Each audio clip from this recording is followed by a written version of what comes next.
In this video, we'll talk about irony, allusion, theme, and allegory in Zero Hour by Ray Bradbury. All right, so for our irony, remember we have our three types. We could say there's verbal irony in all of these conversations that Mink has with her mom, because technically, Mink is telling the truth. This is not a game, an invasion is actually happening. If you wanted to argue that, you could say it's verbal irony, all of the conversations between Mink and her mother, because Mink is telling her mother an actual situation that's about to occur, and Mink's mom is just writing it off as a game that children are playing. All right, other irony, other examples. I like that one at the end when the dad gets home from work, empties his pipe and refills it and says that it's a good day to be alive. We would call that dramatic irony because us as the reader, we know that the dad is not about to be alive very soon. I'm going to put irony here so you can see it on your own study guide. All right. Then another example, um, the conversations. And then if we were going to say a literary device that occurs when the outcome is different from what is expected, you could say the whole story. The whole story is an example, or the whole story um, is an example of situational irony because readers would not do not expect that children would plan to kill their own parents. Like that's the twist here. That this is a story about children who everyone thinks are playing a game. All the adults in the world think they're playing a game, but they are not. So you could say the whole story is an example of situational irony because readers, I want to say, technically, if you wanted to be honest, at what point did you realize that this something fishy was going on? Right? I might even say immediately upon meeting Mink, a reader might have said, okay, this kid is going to do something messed up. This is a psycho kid. So we could say the whole story is an example of situation irony because the adults are unaware their children's the game are unaware the game their children are playing are unaware the game played by the children is a real alien invasion. That's our irony. And then, all right, illusion. This one would have been trickier. In illusion is a literary element that like you are probably gonna have to look it up, and you shouldn't feel bad about that, like you're cheating or anything. Because if you didn't know, 0 hour is actually a phrase that's a military terminology that you would say 0 hour is when like military generals would say the invasion is going to start or an attack is going to start. Or in the case of World War II, so remember, Ray Bradbury was alive in World War II, right? So 1920, Ray Bradbury was born in 1920. So he would have been around 20 years old, right? He would have been a young man in World War II. So we could say, well, that would just be a reference. We can put that later. If we were going to do a literary theory analysis on like the author's life, we could reference that Ray Bradbury most definitely was aware about World War II because he was alive during it. So that would be the 0 hour. It's both the title and the name of their game. And then our themes: peace versus wartime. How do citizens behave in a peaceful society as opposed to a war torn society? How impressionable children are, the importance of parent child relationships. Technology can make life easier, but it can create new problems. This this can be seen with Mrs. Morris's use of household technologies. Um, these technologies make her life easier, but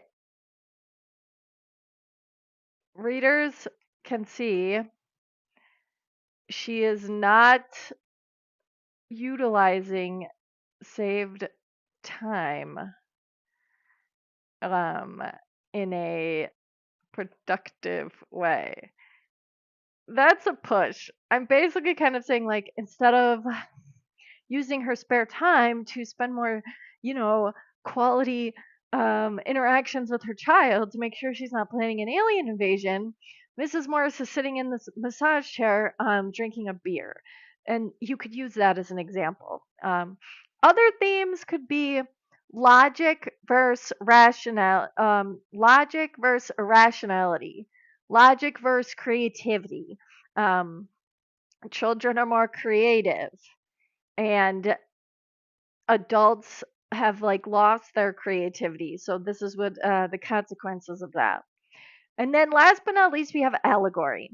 So allegory is when you're going to give every character a symbol and make them representative of like a larger context. So we could say the adults all over the world held the same belief. There was the universal quiet conceit and easiness of men accustomed to peace, quite certain there would never be trouble again, arm in arm. Men all over the earth were a united front. The perfect weapons were held in equal trust by all nations. A situation of incredibly beautiful balance had been brought about. There were no traitors among men, no unhappy ones, no disgruntled ones. Therefore, the world was based upon stable ground. So, this would be the quote, and it would be giving an allegory. So, the adults in this allegory, this quote shows, or we could say this quote shows that adults in the story represent people in the world who are complacent with who are complacent in peacetime. And then we could say the alien or drill represents foreign threats that are always seeking to destroy America. And then you could say the children are symbolic of, and like I said, you can interpret this allegory. When you're making an allegory, you can really have fun with it too. So you could say the children are symbolic of kinks in an armor. So the children are symbolic of areas of weakness in a society, of areas of weakness in a society that foreign enemies can use um, as a method of attack, something like that. So you could give the children, or you could do the allegory and say this story represents the adults would represent parents, the children would represent children, right? And then drill could be predators, like online predators or cyber scammers trying to like identity theft. You could say that like drill represents all the ways, all the threats that families face just living in America today. That would be like a modern reader perspective type of allegory. And or we could also say drill's going to represent from a Cold War history. Drill could represent the Soviet Union and their constant quest to attack America. It doesn't have to be, well, that's Soviet Union. From modern day, you could say like um, foreign entities, just Iran, China, Russia. From a political, if you're going to do like a political um, theory analysis, that could work too.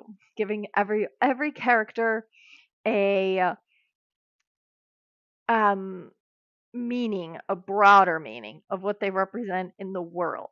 And that would be irony Allusion, Theme, and Allegory for 0 Hour by Ray Bradbury.